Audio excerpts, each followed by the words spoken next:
penagihan atas pengemplang pajak yang 200 syarat. Sebagai informasi sesuai yang disampaikan Pak Menteri, dari 60 triliun tunggakan pajak sudah bisa direalisasi sekitar 7 triliun. Satu dari Wildan di DTC. Hari ini berapa WPO orang pribadi yang sudah mengaktifasi akun Cortex? Yang sudah aktivasi itu sekitar 2,6 juta wajib pajak. Target kami 14 juta wajib pajak orang pribadi.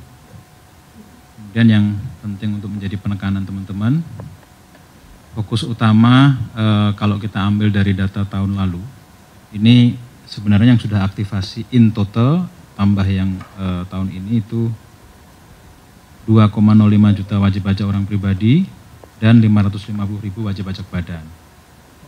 Khusus yang orang pribadi, kami benar-benar urging gitu ya, mendorong supaya dari 2 juta tersebut, ini baru 1,2 juta yang sudah mempunyai kode otorisasi dan sertifikat elektronik. Kode otorisasi dan sertifikat elektronik ini diperlukan sebagai digital signature di Cortex DJP. Jadi terima kasih pertanyaannya, sekaligus juga untuk memberikan pemahaman kepada masyarakat untuk segera mengaktifasi dan juga mendapatkan sertifikat elektronik dan kode otorisasi.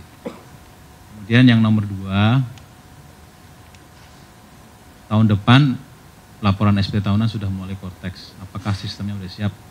Gimana edukasinya dari Mas Surya di Bisnis Indonesia?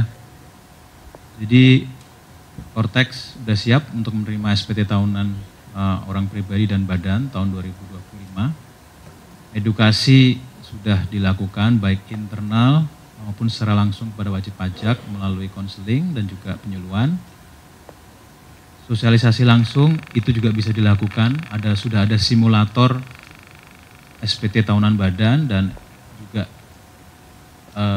simulator yang OP sedang kami siapkan dan kami akan stress test bulan ini. 20.000 internal karyawan kami akan melakukan stress test di dalam waktu yang bersamaan. Kemudian pertanyaan dari Bloomberg, Technos dan juga Dendi Kontan dan hampir sama dari Wildan di DTC yang terkait dengan kinerja penagihan atas pengemplang pajak yang 200 syarat. Sebagai informasi sesuai yang disampaikan Pak Menteri, dari 60 triliun tunggakan pajak sudah bisa direalisasi sekitar 7 triliun. Kemudian dari 200 tersebut, summary yang sudah kami lakukan, tindakan-tindakan penagihan aktif kami meliputi 91 wajib pajak itu membayar dan mengangsur, 5 kesulitan likuiditas, jadi macet, kemudian yang pilot ada 27, yang dalam pengawasan aparat penegak hukum itu ada 4, yang sudah kita lakukan aset tracing ada 5, yang sudah kita lakukan pencegahan terhadap beneficial owner-nya ada 9, kemudian yang dalam proses penyanderaan ada 1, yang proses tindak lanjut lainnya ada 59. Saya rasa itu yang bisa kita sampaikan untuk menjawab pertanyaan dari teman-teman. Terima kasih Pak Dirjen Pajak. Mungkin Dirjen Perbendaharaan. Terima kasih Pak Menteri. Untuk pertanyaan kepada kami, skema penempatan dana dari pemerintah ke Bank Himbara adalah melalui pemindahan rekening atau transfer dari rekening BUN yang ada di Bank Indonesia kepada rekening bank di Bank Indonesia. Jadi nggak ada mekanisme reimburse ya yang dilakukan oleh bank, dan ini bisa berjalan secara cepat, dan saat ini tadi sudah disampaikan capaiannya sudah lebih dari 50% sudah dicairkan untuk pemberian kredit di sektor real. Terima kasih Pak Menteri.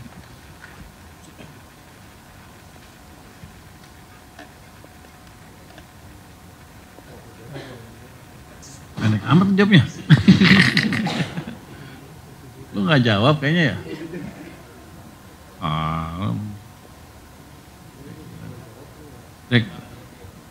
Ini pembiayaan dan risiko, Direkturnya Pak Minto. Dirjen Pengelolaan Pembiayaan dan juga Pak Minto itu ya? Ya, terima kasih Pak Menteri. Yang pertama pertanyaan dari AVE mengenai rencana penerbitan DIM Sambon. Kita masih on track strategi penerbitan SPN 2025. Pada kuartal 4 akan menerbitkan DIM Sambon. Saat ini seluruh persiapan untuk penerbitan DIM Sambon sudah tuntas, baik dari sisi legal maupun dari sisi dokumentasinya. Sehingga dalam waktu dekat kami sudah dapat menerbitkan DIM Sambon dan kami akan menerbitkan dalam waktu dekat. Namun tanggal pastinya tidak dapat kami sampaikan karena sesuai dengan protokol capital market kita tidak bisa menyampaikan tanggal secara eksak kita akan masuk ke market. Tapi kami akan menerbitkan DIM Sambon dalam waktu dekat ini. Itu yang pertama. Yang kedua tadi Kaisar dari Tempo yang terkait dengan capital outflow di pasar SPN. Tadi sebagaimana disampaikan oleh Pak Menteri, tadi kelihatan dalam 1,5 minggu terakhir sudah terjadi pembalikan outflow yang sangat marginal. Jadi asing sudah lebih suportif ke pasar SPN kita.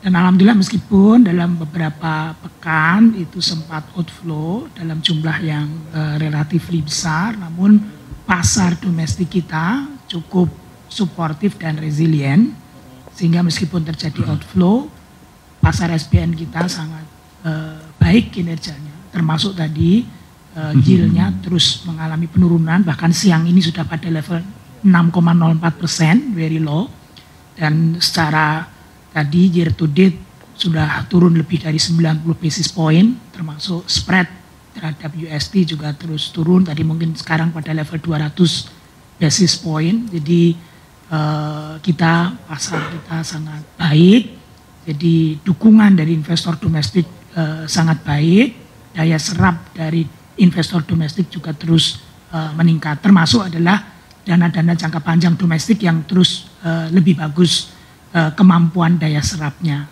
termasuk asuransi dan dana pensiun.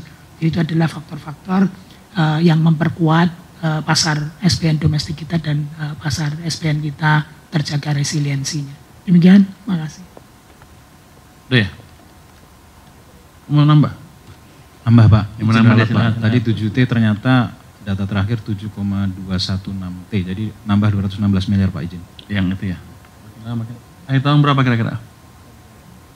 Target akhir tahun dari yang 200 pengemplang ini Pak masih diproses, tapi kemarin dari hasil Rapimnas itu mohon izin Pak sekitar 20T Pak, karena ada beberapa yang kesulitan likuiditas dan meminta restrukturisasi utangnya diperpanjang Pak. Sebagian nanti tahun depan kan jadinya? Iya Pak.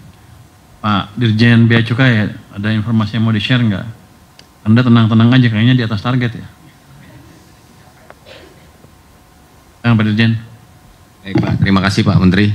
Ini berkaitan dengan pertanyaan, mungkin tidak ada di daftar pertanyaannya Bapak. Tanya aja sendiri, jawab. Yang ada adalah boleh. Pertanyaan lepas Bapak, hasil kunjungan ya. Hasil kunjungan ya, kemarin gini, Bapak. Saya lempar aja ke ini untuk Bea Cukai, ada yang mau nanya enggak? Kalau ada yang mau nanya, angkat tangan langsung. Nah itu, Ibu yang itu sebelah kanan tuh, silakan.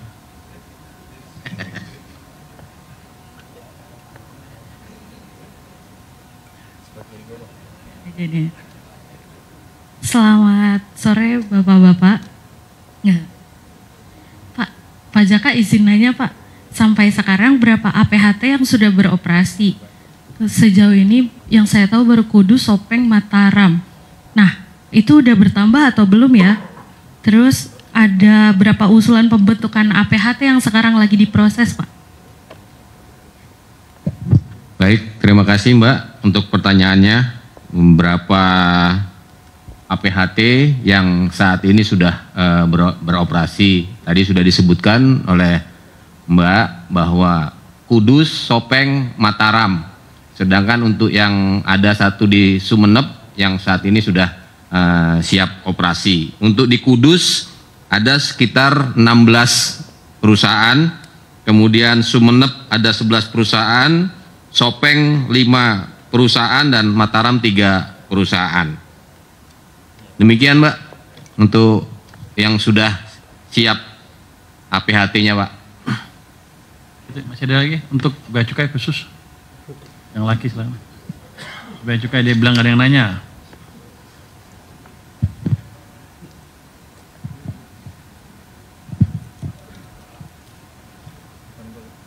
Selamat siang Pak, saya Reza dari Nikkei. Ingin bertanya untuk persiapan cukai minuman berpemanis untuk tahun depan seperti apa, dan juga untuk cukai untuk komoditas ekspor batubara itu bakal seperti apa ke depannya. Terima kasih Pak. Baik, untuk pertanyaan MBDK yang secara ini peraturannya sedang disiapkan bahwa ke depan akan diberlakukan, tetapi diberlakukannya pun itu akan melihat situasi yang berkembang di masyarakat. Demikian. Ada lagi di depan, silakan. Pajak ya, cukai ya, silakan. Anda boleh nanya sampai dia nggak bisa jawab. Iya Pak, terima kasih Pak Dirjen. Saya Kris Bibisana dari Suar Pak. Suar. Iya. Untuk terkait tadi ada penurunan CHT dalam jumlah besar dan kita terkontraksi sampai 19,2% itu, kira-kira dari Dirjen Bea Cukai ada solusi yang ditawarkan, misalnya ada penyesuaian atau seperti apa untuk bisa mengembalikan dari cukai yang sempat turun itu Pak, terutama karena dampaknya ke penerimaan negara. Terima kasih. Cukai turun ini mungkin karena berkaitan dengan hasil produksi pabrik rokok yang sampai dengan saat ini terjadi penurunan, sehingga tentunya akan berpengaruh juga terhadap penerimaan cukai, terutama untuk cukai kelas rokok kelas 1 ini yang mengalami penurunan produksi dan dampaknya adalah penurunan cukai. Namun untuk operasi yang kita lakukan secara terus-menerus itu bisa menjaga penerimaan cukai tidak sampai terkontraksi ataupun malah terjadi pertumbuhan secara sampai dengan saat ini sekitar 7,1%. Demikian. Oke. Kalau nggak lagi, ini mungkin terakhir dari ini, kayaknya sudah cukup ya. Saya anggap udah jawab semua pertanyaan sesuai yang dimasuk ke WA kita ya. Terima kasih semuanya. Jadi kelihatannya ada pembalikan di arah ekonomi, di arah perekonomian ke depan akan lebih bagus lagi, dan kita akan jaga terus anggaran fiskal supaya tetap berkesinambungan dan prudent sambil mengoptimalkan dampaknya ke perekonomian. Ke depan saya pikir ekonomi kita akan semakin cepat dan semakin cepat lagi. Terima kasih semuanya. Wassalamualaikum warahmatullahi wabarakatuh.